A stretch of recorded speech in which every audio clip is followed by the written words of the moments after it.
Hello students, how are you all? I hope you all are doing great. I am Neha Rajvanshi and I welcome you all in our today's class, that is English class of class 10th. So students, we have completed reading with our chapter number 8 from the book First Flight. The name of the chapter is Miss Bill the Otter, okay? And in today's video, we will see the comprehension part. So let's begin. Question first. What experiment did Maxwell think Camus Ferna would be suitable for? Okay, so in the chapter we have read that our writer Maxwell was talking about some experiment and he was saying that Camus Ferna would be suitable place for that experiment. So what was that experiment that he was talking about? So let's see the answer.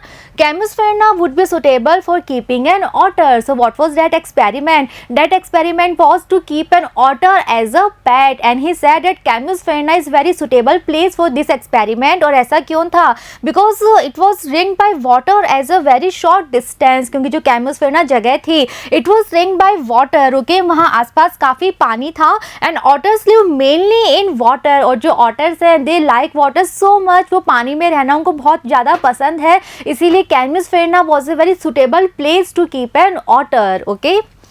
Second question, why does he go to Basra? How long does he wait there and why? Okay, so next question में हमें बताना है कि जो writer थे वो Basra क्यों गए थे. Basra is a part of Iraq. वो इराक के इस पार्ट बसरा में क्यों गए थे. How long does he wait there and why. और वहाँ उनको इतना वेट क्यों करना पड़ा था और कितना वेट उनको वहाँ करना पड़ा था. Okay, so let's see the answer. The author went to Basra to the consulate general to collect and answer mail from Europe. So वो बसरा क्यों गए थे. ही वेंट टू बसरा क्योंकि वहाँ पे उनको कॉन्सुलेट जनरल के ऑफिस में जाना था to collect and answer the mails from Europe. Okay, he waited there for 5 days and there he had to wait for 5 days. Okay, it was because there were various problems in getting the mail. And what was the reason? उनको 5 days वहाँ wait क्यों करना पड़ा था. Because there were many kind of various problems were there in getting the mail. Okay, so उनकी mail नहीं आ पा रही थी और बहुत प्रॉब्लम आ रही थी. He tried a lot. उन्होंने बहुत सारे ऑप्शन ट्राई किए थे फिर भी उनकी मेल नहीं आ पा रही थी. फाइनली आफ्टर 5 days उनकी मेल आ जाती है. So he had to wait there for 5 long days. Okay. Next question, how does he get the otter? Does he like it? Pick out the words that tell you this. Okay, so in this question we have to tell first that how does he get the otter when finally he decided that he will keep an otter as a pet. तो finally उनको otter मिलता कैसे है. Secondly हमें बताना है कि जब उन्होंने otter को as a pet अपने पास रखा था, so does he like it? क्या उनको otter पसंद आ रहा था. And next हमें बताना है we have to pick out some words from the chapter जिसके बेस पे हम कह सकते हैं कि हाँ उनको पसंद आ रहा था.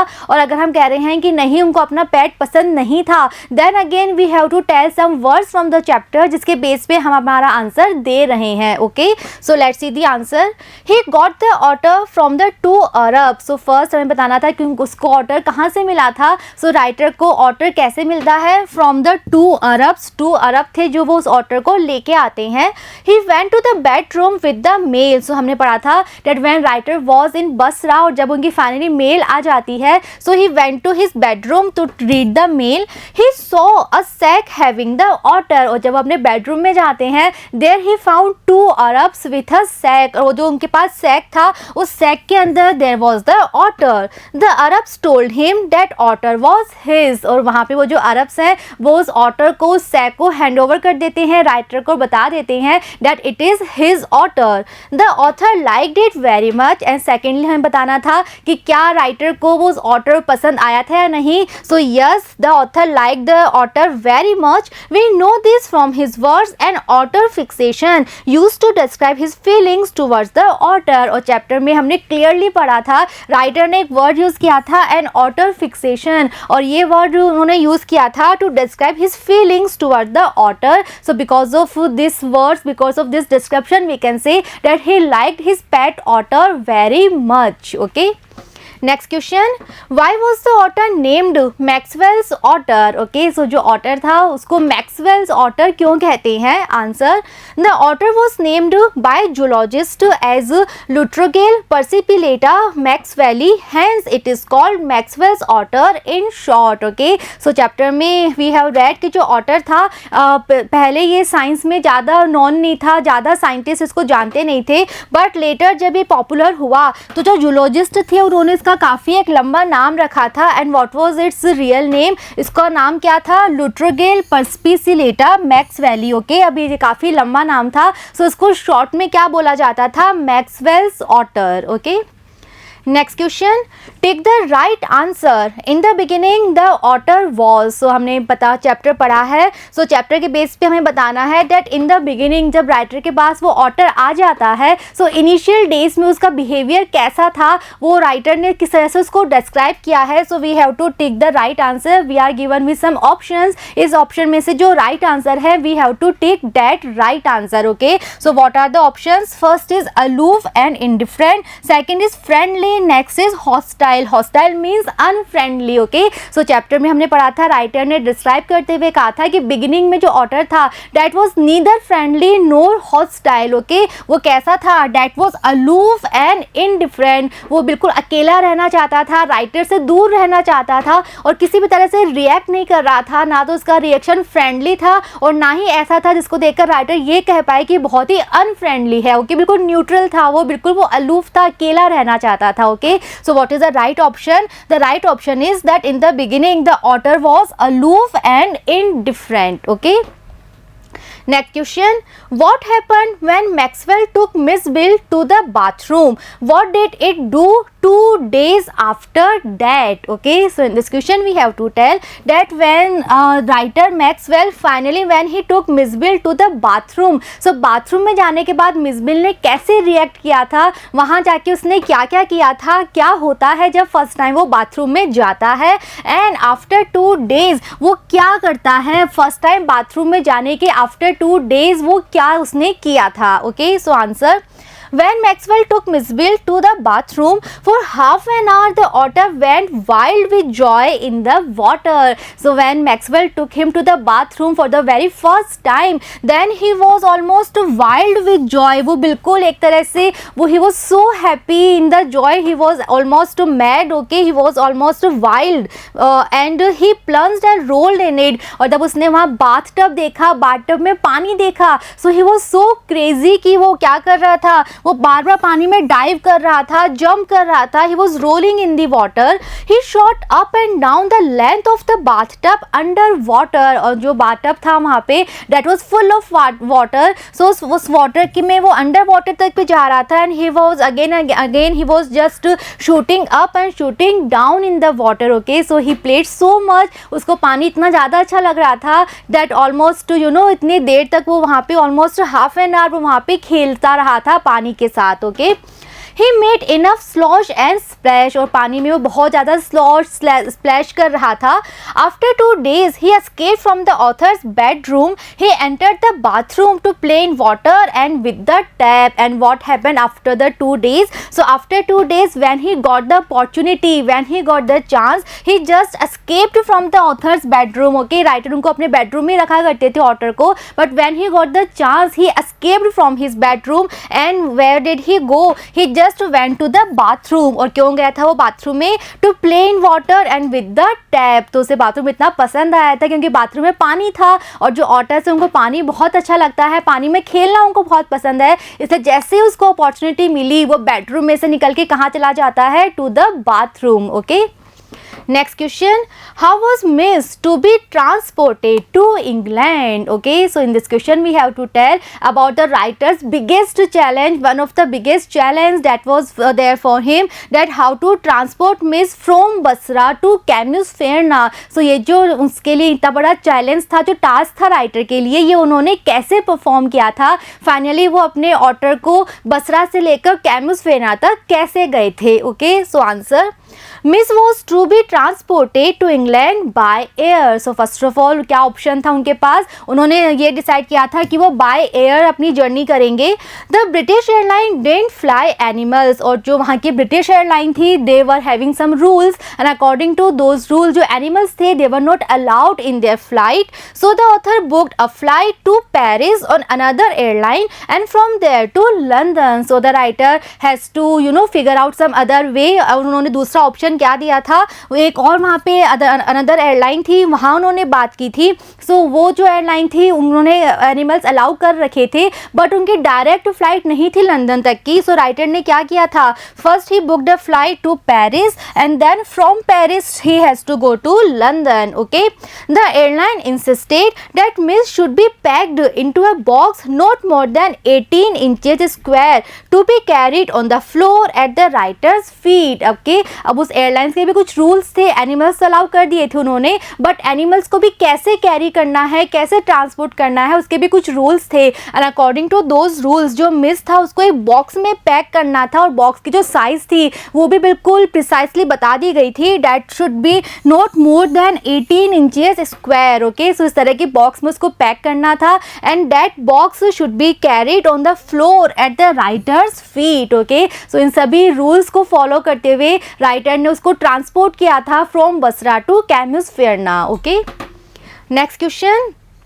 What did Mij do to the box. Okay, so जब राइटर ने मिस को बॉक्स में पैक कर दिया था और उन्होंने काफ़ी पहले पैक कर दिया था ताकि वो थोड़ा सा यूज टू हो जाए, थोड़ा सा हैबिचुअल हो जाए, तो मिस का रिएक्शन कैसा था वो बॉक्स में जब वो आया सो उसने क्या किया। Okay, so answer, Mij has torn the lining of the box to pieces in his efforts to escape from it. So Mij जो था he was not at all comfortable inside the box because he was not habitual to be in a box only. तो उसने क्या किया था, he was making his efforts to escape from the box, वो उस box से बाहर निकलना चाहता था, बाहर आना चाहता था and he made so much efforts कि उसने क्या कर दिया था, जो बॉक्स की इनर लाइनिंग थी वो लाइनिंग उसने पीसेस में टीयर कर दी थी because of his efforts to escape from the box and to come out. Okay, next question, why did Maxwell put the otter back in the box? How do you think he felt when he did this? Okay, so in this question हमें बताना है कि जो Maxwell था जब वो वापस आए थे आफ्टर हिज फूड और जब उन्होंने देखा कि जो ऑटर था उसने क्या किया, उसने अपने आप को इंजर कर लिया था और उसकी जो बॉडी थी उसमें से कहीं की जगह से ब्लड भी आ रहा था। सो लेकिन उसके बाद भी मैक्सवेल ने उसको वापस से बॉक्स के अंदर क्यों रख दिया था। ओके, एंड साथ में हमें ये भी बताना है कि जब उन्होंने ऑटर को वापस बॉक्स में रखा सो व्हाट वाज हिज फीलिंग, वो क्या फील कर रहे थे। ओके, ये देखते हुए भी डैट ऑटर जो है वो बॉक्स के अंदर नहीं जाना चाहता है और उसने अपने आप को इतना हर्ट कर लिया है, इतना इंजर कर लिया है, उसके बाद भी मैक्सवेल ने उसको वापस से बॉक्स में क्यों रख दिया था। Okay, so let's see the answer, Maxwell put the otter back in the box, it was because the airline would not fly him without the box. So what was the reason कि Maxwell ने उसको फिर से box में रख दिया था। So the reason was कि जो एयरलाइन थी जिससे उनको ट्रैवल करना था वो एयरलाइन उस ऑटर को अलाउ ही नहीं करती अगर वो बॉक्स में नहीं होता, because that airline was having some rules and according to those rules अगर एनिमल्स को फ्लाई करना है then they have to be in the box only. Okay, he was anxious and felt sorry by looking at the otter's condition as it had hurt itself while trying to escape from the box. And what was Maxwell's feelings, वो कैसा feel कर रहे थे जब उन्होंने otter को वापस से बॉक्स में पैक किया था। So he was very anxious, he was very worried and he was feeling sorry. क्यों? क्योंकि उन्होंने देख रहे थे कि इस ऑटर की क्या कंडीशन है, क्योंकि उसने अपने आप को हर्ट कर लिया था, उसने अपने आप को इंजर कर लिया था बिकॉज ऑफ हिज एफर्ट्स, वहाँ से बॉक्स से एस्केप करने के एफर्ट्स में उसने अपने आप को हर्ट कर लिया था, उसके ब्लड बह रहा था जगह जगह से। सो ये देख के writer was very anxious, he was very worried but he was not having any other option. उनके पास कोई ऑप्शन नहीं था, अगर उनको ट्रैवल करना था सो ऑटर को बॉक्स में रखना ही था, दैट्स वाई उन्होंने ऑटर को फिर से बॉक्स के अंदर रख दिया था। Okay, next question, why does Maxwell say the air hostess was the very queen of her kind? Okay, so in the chapter we have read that writer had described the air hostess as the very queen of her kind. So ये expression उन्होंने air hostess के लिए use क्यों किए थे. Okay, so answer, the air hostess was very friendly and showed sympathy to Maxwell after listening to his story. Okay, so जो air hostess थी उस flight की, she was very friendly, she was very kind and she showed a very kind of sympathy to Maxwell when she listened to the entire story. जब writer ने सारे events के बारे में बताया था डिटेल में, so after listening to the story she was very she was very kind, she was very friendly. She respected the feelings and concern about the incident with the box and suggested that he should keep his pet on his knees. Okay, so she was so friendly, she was so kind कि वो जो थी उसने writer की feelings और concern की भी respect की थी. देखिए राइटर जो है वो अपने पेट को लेके कितने कंसर्न है इसकी भी उसने रेस्पेक्ट की थी. इसीलिए उसने क्या सजेस्ट किया था कि अगर वो अपने पेट को थोड़ा सा कंफर्टेबल रखना चाहते हैं so he should keep the pet on his knees. उन्होंने ये एडवाइस भी दिया था, ये सजेशन भी दिया था राइटर को. Hearing this, the author developed a profound admiration for the kind lady and referred her as the very queen of her kind. So when the writer heard the suggestion of the air hostess, so after listening the suggestion, जो writer थे उनके मन में एक profound admiration, a deep feeling of admiration जो है थी वो develop हो जाती है for the air hostess, और वो air hostess को refer करते हैं कैसे, as the very queen of her kind. Okay. Next question, what happened when the box was opened? Okay, so finally जब वो फ्लाइट में बैठ जाते हैं और इस बार राइटर ने बॉक्स के ऊपर जो बॉक्स का लिड था वो नहीं लगाया था, बॉक्स को कवर नहीं किया था, बॉक्स खुला हुआ था. तो क्या होता है जब वो बॉक्स खुला है, उसके अंदर वो ऑटर बैठा है, तो क्या होता है? Answer, when the box was opened the otter disappeared at high speed down the aircraft. तो बॉक्स का लिड नहीं लगा हुआ था, बॉक्स ओपन था, तो उसके अंदर से जो ऑटर था he suddenly jumped out and it disappeared at high speed down the aircraft. There were noises all around, a rat. और जो ऑटर है वो बॉक्स से बाहर आ जाता है और एयरक्राफ्ट में वो भाग जाता है. अब सभी लोग जो हैं वो पहचान नहीं पाते हैं कि ये ऑटर है या कौन सा एनिमल है, कौन सा क्रिएचर है, और सभी लोग जो थे वो घबरा जाते हैं, डर जाते हैं. And they all started shouting that this is a rat, this is a rat in the flight. Okay. Next question, what game had Miss invented? So in the chapter we have read about a game that was invented by Miss Bill the otter. So what was that game? Okay, answer, Miss had invented the game of a ball and a suitcase. So this game was invented by Miss only, and this game was of a ball and of a suitcase. The suitcase had become out of use. और जो suitcase था ये writer Iraq लेके गए थे and during the journey suitcase थोड़ा सा damage हो जाता है, that's why it was now out of use. The lid when closed remained at a slope from one end to the other. और जो इसका lid था सूटकेस का वो भी डैमेज हो गया था और इसलिए जब उसको बंद किया जाता था सो वो एक स्लोप बना देता था, एक एंड से वो हाई रहता था, एक एंड से वो लो रहता था. Mid was place a ball on the high and. और मिस क्या गेम खेला करता था, he used to place the ball on the high end.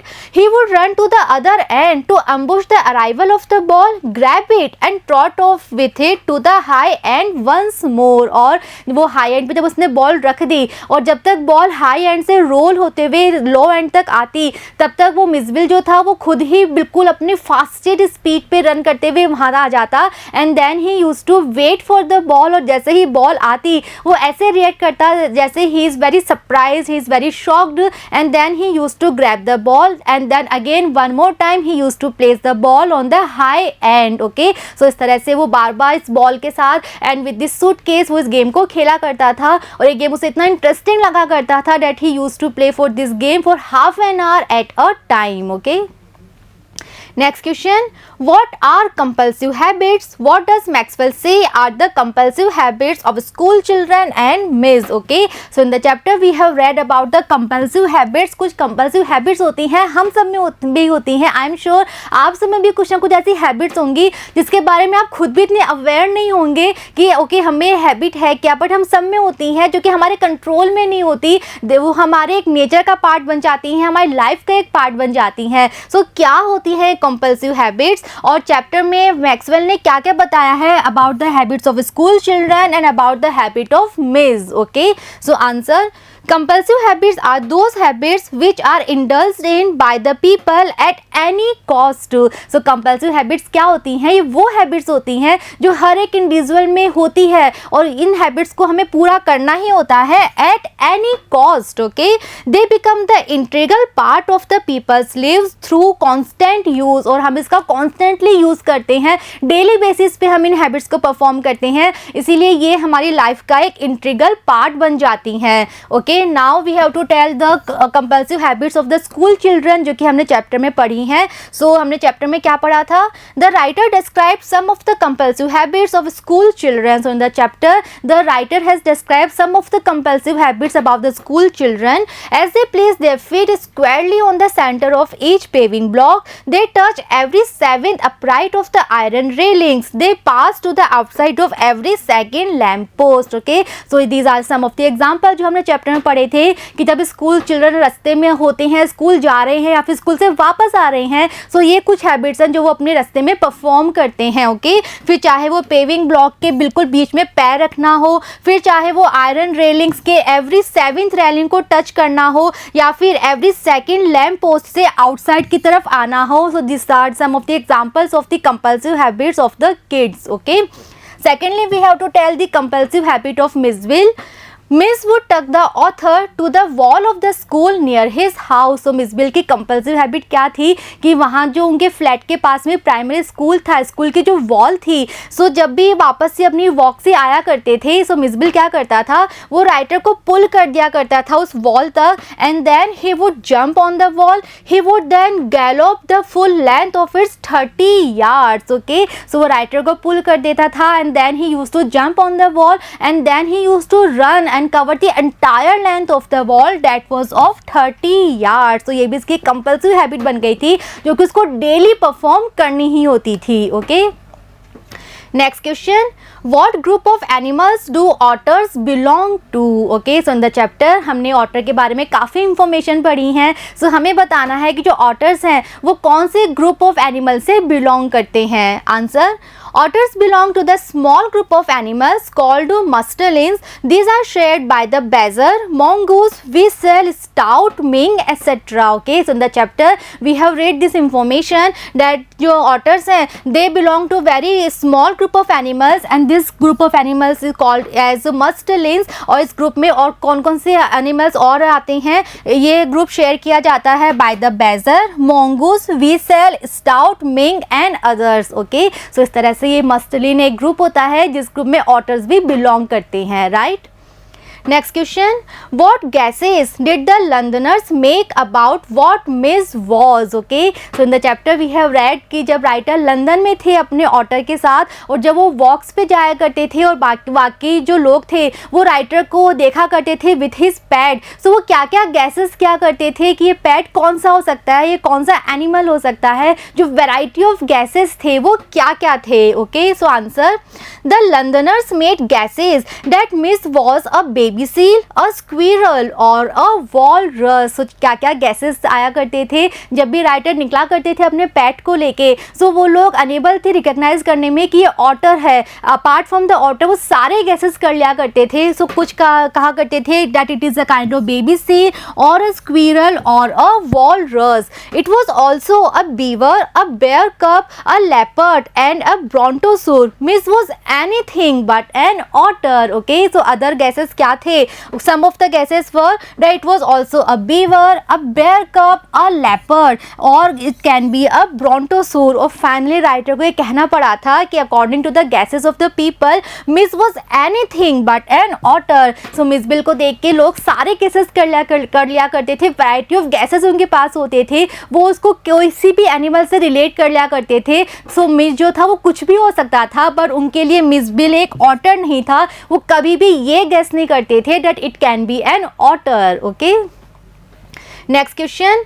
What things does Miss do which tell you that he is an intelligent, friendly and fun-loving animal who needs love? Okay. So in the chapter we have read a lot of activities of Miss Bill. So Miss Bill बहुत सारी activities क्या करता था? So कुछ चीज़ों को पढ़ के हम ये कह सकते हैं that he was very intelligent, friendly and fun-loving animal. So उसकी कौन कौन सी activities थी जिसके बेस पे हम ये कह सकते हैं that he was very intelligent, he was very friendly and he was very fun-loving animal. Okay, answer.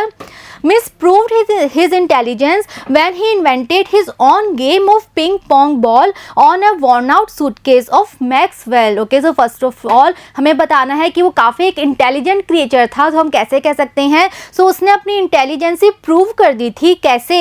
When he invented his own game. Okay, उसने अपना एक गेम खुद ने उसने इन्वेंट कर लिया था. और ये जो गेम था that game he used to play with a ping pong ball and with a worn out suitcase. Okay, और ये गेम किसी ने सिखाया नहीं था, but he himself invented this game. Another instance of his intelligence was when he opened the tap in the bathroom and got into the tub to play with water. Okay, one more instance is there to prove his intelligence. और वो क्या है कि जब वो bathroom में चला जाता है और अपने आप वो टैप को सही डायरेक्शन में मूव करके क्या करता है, टैप को खोल लेता है, टैप में से पानी आने लगता है. ओके, सो उसने एक बार देखा था राइटर को कि कैसे टैप को मूव करेंगे तो पानी आ जाएगा, लेकिन वो एक बार देखते उसने एक चीज़ इतनी इजीली कैच कर ली थी और उसने खुद ने इस चीज़ को अप्लाई भी किया था. ओके, कि जब वो आफ्टर 2 days वो एक अपॉर्चुनिटी पाता है और एस्केप करके वो बाथरूम में चला जाता है, सो उसने टैप को सही डायरेक्शन में मूव करके उसको खोल दिया था. सो ये जो चीज़ें हैं ये चीज़ें दिखाती हैं that he was very intelligent animal. Okay, he used to play and juggle small objects between his paws lying on his back, and apart from being intelligent he was very fun loving, he was very playful animal. और ये चीज़ हम कैसे कर सकते हैं? क्योंकि वो छोटे छोटे ऑब्जेक्ट्स को लेके जगलिंग किया करता था. he nuzzled the author's face and neck. Apart from this he used to rub his nose, okay, on author's face and neck. All these things show that he was friendly and fun loving animal. इन सब चीज़ों के base में हम कह सकते हैं that he was very friendly, क्योंकि वो ऑथर के लिए अपना लव अपना अफेक्शन शो किया करता था. And he was very fun loving animal, क्योंकि वो बहुत सारे गेम्स खेला करता था, बहुत सारी चीज़ों से वो खेला करता था. ओके, सो इन सभी चीज़ों के बेस पे हम कह सकते हैं that he was very intelligent, he was very fun loving and he was very friendly animal. Right. Next question. What are some of the things we come to know about otters from this text? Okay, so after reading this text, obviously we all are having lot of information about otters. So हमारे पास क्या क्या information है otters के बारे में, हमने क्या क्या जाना है after reading the chapter. Okay, so students in this question आप सभी अपने आंसर खुद लिख सकते हैं, क्योंकि आप सभी को अब otter के बारे में काफ़ी कुछ information पता है, काफ़ी कुछ चीज़ें हैं जो कि आपको पता चल चुकी हैं. So you can write your own answer here. आप अपनी सभी इंफॉर्मेशन यहाँ पे आप लिख सकते हैं. Okay, so let's see the answer. From this text we got so much information about otters and their behavior aspect. Okay, so after reading this chapter we all are having a lot of information about otters and their behavior aspect. वो किस तरह से behave करते हैं, उनका क्या nature होता है, हमें सब पता चल चुका है. Otters belong to a comparatively small group of animals called mustelines shared by badger, mongoose, weasel, stout, mink and others. So first of all जो otters हैं ये कैसे एनिमल्स होते हैं? They belong to a very small group of animals, जिसे हम क्या कहते हैं, मस्टलिन्स कहते हैं. और ये जो ग्रुप है this group is share by some other animals like badger, mongoose, weasel, stoat and mink. Okay, they are found in large number in marshes. Next thing हमें पता चली है कि जनरली ये कहाँ रहते हैं, जनरली ये मार्शेस में बहुत ज़्यादा नंबर में पाए जाते हैं. Arabs keep them as pets, और जनरली जो वहाँ के जो अरब्स होते हैं they keep otter as a pet. Otters love to spread water and splash in it. और इसके अलावा जो ऑटर्स है they love to live in water, they love to spread water and they love to splash in water. They are friendly, fun loving and playful animal. And apart from this they are very friendly, they are very playful and fun loving animals. Okay, next question. Why is Miss species now known to the world as Maxwell's otter? Okay, so in this question we have to tell कि जो otter की species है, जो race है, why it is called as Maxwell's otter? Okay, so answer, Maxwell's otter was of a race previously unknown to science and was at length named by zoologists as Lutrogale perspicillata maxwelli. Okay, so ये जो race है, जो species थी, it was previously unknown to science. Okay, लेकिन बाद में जब ये common हुई तो zoologist जो थी उन्होंने इसको एक नाम दिया था जो कि काफ़ी बड़ा नाम था, और क्या नाम था? It was Lutrogale perspicillata maxwelli, hence it is known as Maxwell's otter in short, और इसीलिए इसको शॉर्ट में क्या कहा जाता है? It is known as Maxwell's otter. Okay, next question. Maxwell in the story speaks for the otter Miss. He tells us that what the otter feels and thinks on different occasions. Given below are some things the otter does.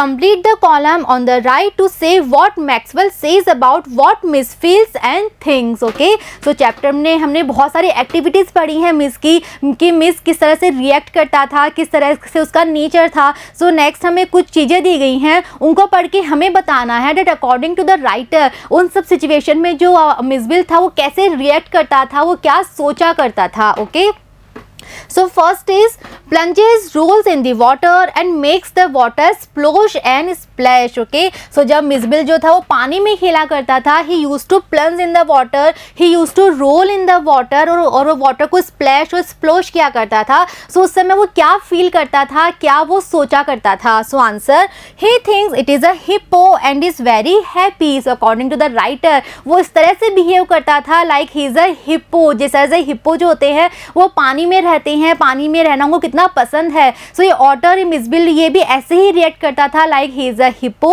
और वो बहुत ज़्यादा happy रहता था जब वो पानी में होता था. Okay, second, screws the tap in the wrong way. Okay, so जब मिसबिल टैप को रॉन्ग डायरेक्शन में मूव कर देता था, सो वो टैप जो था वो खुलने की बजाय टाइटली बंद हो जाता था. तब मिसबिल क्या सोचा करता था?